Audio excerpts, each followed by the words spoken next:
E no Brasil, em meio ao caos na saúde, as polícias do Rio e de Minas descobriram esta semana um esquema de roubo de medicamentos de dentro de um hospital público na Baixada Fluminense. Remédio que era vendido a outros órgãos públicos e a clínicas particulares. O esquema também era abastecido por assaltos a carregamentos nas estradas. Nilópolis, Baixada Fluminense. Foi nessa casa que a polícia descobriu um esquema criminoso de distribuição de remédios. Medicamento roubado, material cirúrgico roubado, luva. Remédio de todo tipo, de uso controlado, uso contínuo, antibióticos e também para tratamento de câncer, alguns bem caros. E não só isso. São medicamentos vencidos, caixas, diversas caixas, todos vencidos. Alguns na geladeira, outros guardados sem nenhum cuidado. A mesma situação num segundo depósito que funcionava ali perto. Em várias caixas, os números dos lotes estavam adulterados. Aqui a quadrilha tirava a identificação dos lotes dos medicamentos e dos produtos hospitalares subtraídos para dificultar a fiscalização e facilitar a revenda. Segundo a Polícia Civil, as planilhas apreendidas indicam que a quadrilha tinha mais de 4.000 clientes. Na casa de Nilópolis funcionavam 5 das 19 empresas do esquema, muitas em nome de laranjas. Por isso, guardavam selos de cartórios. Às vezes precisa mandar um documento, colocavam a tarjeta do cartório, assinava e reconhecia a firma própria aqui mesmo. Só que os selos também eram falsos, como nossos repórteres confirmaram nos próprios cartórios.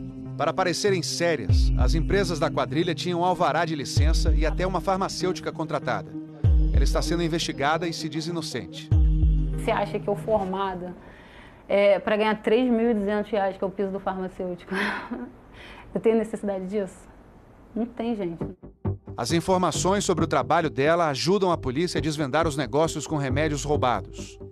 Eu tinha acesso às notas tudinho, mas as informações estavam aqui, estavam guardadas. Sendo que outras medicações não. E outras medicações foi quando eu comecei a questionar e ficar com a pulga atrás da orelha. Ela diz que estranhava também a falta de informação no sistema sobre a origem dos remédios caros. Tem medicações de acima de R$10.000 cada ampola. São tudo alto custo absurdo. Absurdo não era só o preço. A origem dos remédios também.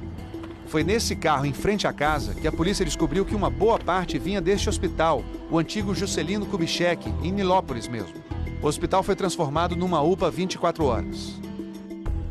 O esquema funcionava assim. Os remédios mais caros eram encomendados por Leonardo Leal, gerente-geral das empresas fajutas, a um farmacêutico contratado da prefeitura.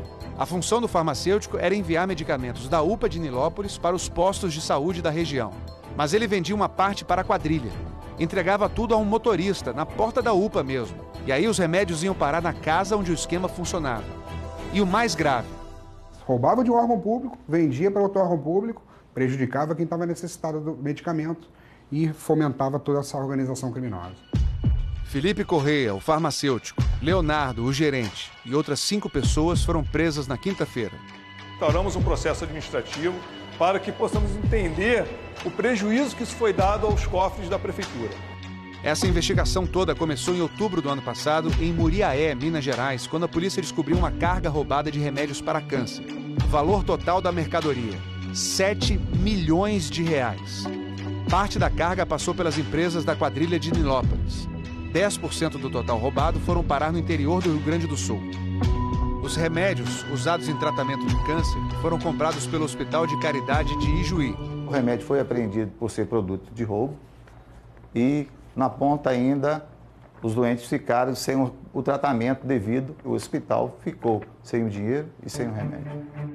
A diretora financeira e o coordenador de compras do hospital foram presos, mas agora respondem em liberdade. Houve um descaso desproporcional a um dinheiro público, simplesmente jogam mais de R$600 mil pela lata do lixo. A direção do Hospital de Caridade de Ijuí foi procurada, mas não quis se manifestar. Também tentamos contato com um dos donos das distribuidoras fajutas de medicamentos.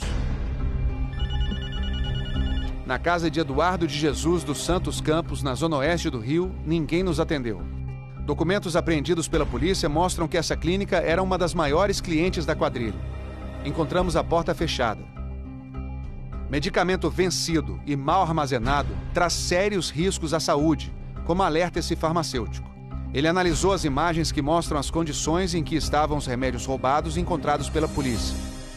É um ambiente que não tem controle de temperatura, de umidade, está exposto, né, do lado externo de uma casa à luz solar. E isso pode afetar a qualidade do medicamento. Então, além de não tratar a doença do paciente, ainda pode fazer um mal a esse paciente.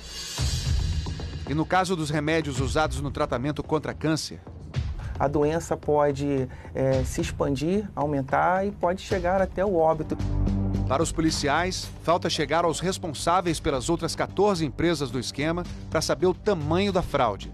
A investigação prossegue com a Polícia Civil de Minas, com a Polícia Civil do Rio, para verificar se esses medicamentos vencidos iriam retornar ao mercado, mas que tudo indica estavam disponíveis, acessíveis a essa gama criminosa.